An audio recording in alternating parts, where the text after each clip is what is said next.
Top things to avoid in Contractors Exfil Zone. First of all, if you're going to take a bag, make sure that you have everything you're going to need in this bag. First of all, I take at least 2 bandages. At least. You could probably take at least another one if you wanted to. We take 3 little syringes or 1 or 2 big ones. And we take 1 lot of pain meds. And we take a bone fixer. I never go in with less than that for meds. Water and food. Always take in a bottle of water. Now, if you have a particular pouch that can fit drinks in, you can actually attach that to the side of this and put your bottle of water in there. I don't have any at the moment, so I can't do it. But your bottle of water can be on the side of your bag and not actually in there. So just like I can attach this pouch here and put a mag in, there's one that takes water bottles that I could do the same with, as they take up quite a bit of space if you're going to have it in your bag and you've got a small bag like this. Also, some food. Whee! So, bare minimum, bandages, healing, painkillers, bone mending, food and water. On my actual rig itself, I take in at least 3 full mags, including the one in the gun. In fact, not including the one in the gun would be better if you have it. You cannot have enough bullets. You can also individually put some extra bullets in your bag if you need to and load it as in when you need. I tend to not put my scanner into this pouch because I don't feel like I need quick access to it. If I'm in a position where I need that scanner quickly or I'm under fire, I shouldn't be using my scanner, in my opinion. So pouches go on, at least 4 of the appropriate mags, whatever they are, full, including the one in the gun. I also tend, because you can double up on your mags, like that, I tend to put an emergency long syringe if I've got one. These are all small, but I tend to put an emergency one in a pouch. So in a jiffy, I can get it out and inject, and do that quickly without messing around with my bag. This pile of syringes here, I've used some of these, so that's a bit of a problem. Best thing to do, grab your scanner, grab your syringe. Capacity 100 out of 100. So I can tell that these ones have quite 161 out of 300, so nearly half. And I wouldn't know that. I'd go in with this thinking that this was really decent, and it's only about half of its healing capacity left available, so you always have to check that. This is a particularly big backpack, but backpacks can hold body armour on the bottom. So if you find an extra body armour, you can take that and just let it go on there. But you can't do it if it has a mag in the pocket. It won't go on. See? It's because the mag is on there. They also take guns, quite a lot of them. A lot of them take a gun on the back, like this. But you can even get, whoops, a bigger backpack, which can take 2 guns on either side at the same time. Or 1 body armour on the side, 1 gun on the side. So it's really good to know that about backpacks, because if you luck yourself into getting a big thing like this, you're going to want to fill it up before you leave. How to mag palm. Okay, let's see. So first of all, we need a mag that attaches to both guns. Let's just quickly check. Okay. What you do when you pick up a mag is you press the top trigger button, the one that makes your finger move like that. You grab a mag in your hand. So if I was swapping on the go, I'm shooting, this would be full. I grab this out. Then with the side trigger, I grab the other mag and pull. I then pop the other mag in, let go of the top trigger. I have that mag there, in there, and I have this new mag on, okay?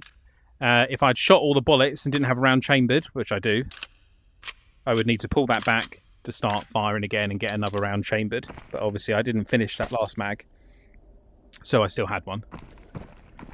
Another little trick with mag palming, if you're not experienced in terms of knowing what mags go with what guns, it is a bit fiddly, so sometimes I end up putting the same one back in. There we go. Is I can only pick this mag up. Say I've got this one in my hand, I know this goes in this gun. I pick up this mag. I would not be able to hold both of these mags at the same time if they didn't both work for this gun. Okay, so we put that back, drop the one on the side. If I can, see, I can't grab that, I can't grab that. I can grab this. So this mag works in the gun that I know where this one came out from. I get a bit confused with what mags go with what guns, and that is just a really quick, little, easy way of being able to tell. Because if you can hold them together, they go on the same gun. If you can't pick it up, they don't go on the same gun. Do not be afraid of scav runs. You should be doing scav runs as often as the timer allows. Now, contractor scav. Join these. It's free loot. You're not wasting your own loot if you die. It's good experience and all of that. And then play some normal games in between and go back to scav run. I would honestly do it as often as you can. One other thing. When you're in a scav run, as a general rule, you do not kill other scavs. Okay? None of the AI scavs are aggro on you at the moment. But if you, bang, shoot an AI scav or a player-controlled scav like you are, all of the other scavs will be targeting you for the rest of the game. Now, sometimes it is unavoidable. If a player scav tries to fight you, you're going to have to kill him, or else you're just going to die anyway.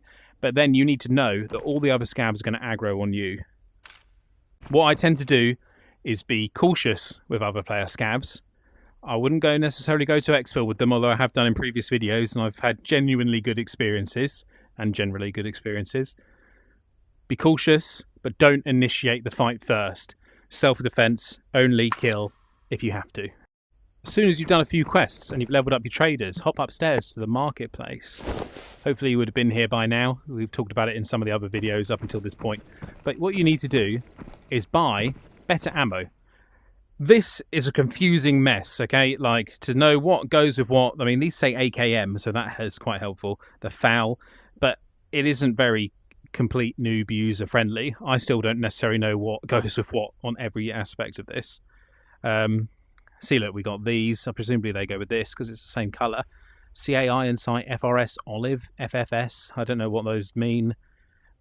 You've got a lot of stuff on here. Now, you might not have as much as this because you've got to, level them up a bit to get to this point. It's only level 2, though. But what you do need to do is on the guns that you use, buy the better ammunition, okay? So we have, let's see, 545, 39. We've got PRS rounds and FMJ. It's all I've got unlocked at the moment. Obviously, as a general rule of thumb, the more expensive, the better, okay? So PRS, which is the standard, you can have a look here. Penetration power 1.3, base damage 70, bleeding chance 30. We look on here. Penetration power 2.4, base damage 55, bleeding chance 19.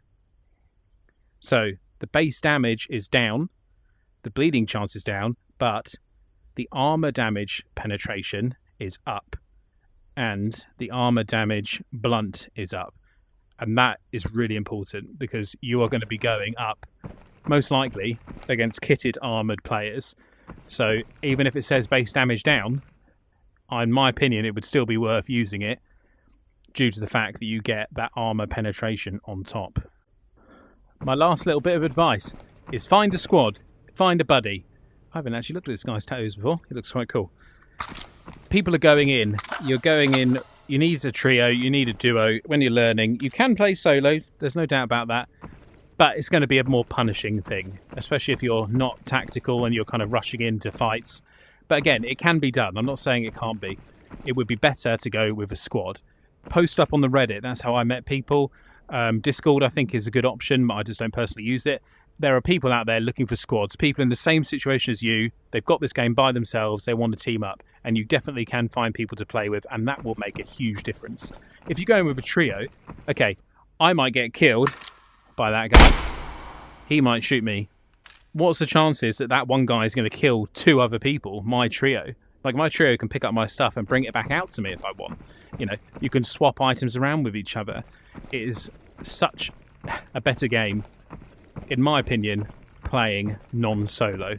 You also get all the crazy moments where you're under gunfire and you're ducking in and out, and your friend dies beside you and you're shooting it, and you get all the crazy moments.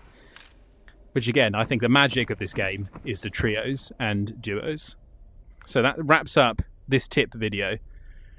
if you're watching this on the short video, this is the end of the little things mistakes to avoid. This is also going to be the finishing video clip on my longer ultimate guide, beginner's guide, which is a compilation of my beginner guides so far. So if you've watched any of those, you've watched this one, you've got this far on any of the video, but particularly the long one, I appreciate it very much, because I know I ramble a bit and I'm not always straight to the point, because I'm trying to do these things in a way where you literally watch me learn with you. So I don't go, put your M4 mag in. You know, let's actually look at how we work out what an M4 mag is, for example. So yeah, I appreciate all the new views, all the new subscribers, and I'll catch you next time. Bye for now.